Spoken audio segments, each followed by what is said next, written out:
Hi friends, welcome to my YouTube channel. ఈరోజు కోనల మధ్యలో కొలువైన అమ్మవారిని మీకు చూపిస్తాను ఫ్రెండ్స్. ఇది ఎక్కడ ఉందో వివరంగా చెప్తాను ఫ్రెండ్స్. ఇదైతే ఎంట్రన్స్. ఇక్కడ నుండి అయితే లోపలికైతే వెళ్ళిపోవాలి, గుడి లోపలికి. ఇది ఆదివాసుల ఆరాధ్య దైవమైన శ్రీ శ్రీ స్వయంభూ గుబ్బలమంగమ్మ తల్లి పుణ్యక్షేత్రాన్ని దర్శించుకుందాం ఫ్రెండ్స్. ఏలూరు జిల్లా బుటాయిగూడెం మండలం కొరసవారిగూడెం పంచాయతీ.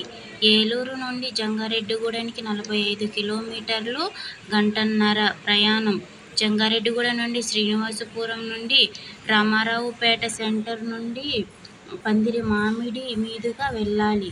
45 కిలోమీటర్లు ఉంటుంది. గంటన్నర ప్రయాణం అయితే ఉంటుంది ఫ్రెండ్స్. అమ్మవారు గుబ్బలమంగమ్మ తల్లి. చుట్టూ సుందరమైన అడవుల మధ్యలో అమ్మవారు కొలువై ఉన్నారు. నిత్యం పారుతున్న సెలయేరు గుబ్బలు గుబ్బలుగా గుహలు ఎలయడం ద్వారా అమ్మవారు గుబ్బలమంగమ్మ తల్లిగా ప్రసిద్ధి చెందారు. గిరిజనుల ఆరాధ్య దైవంగా పూజలందుకుంటున్న మంగమ్మ భక్తుల కోరికలు తీర్చే తల్లిగా కొలువై ఉన్నారు.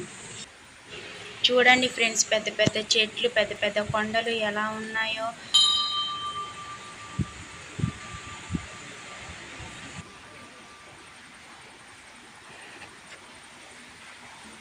గుడి దగ్గరకు అయితే వచ్చేసాం ఫ్రెండ్స్.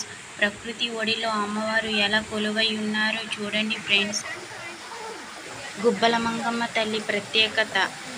గుడి పైభాగం నుండి నీళ్లు ఎలా వస్తాయో, ఎక్కడి నుండి వస్తాయో ఎవరికీ తెలియదు ఫ్రెండ్స్.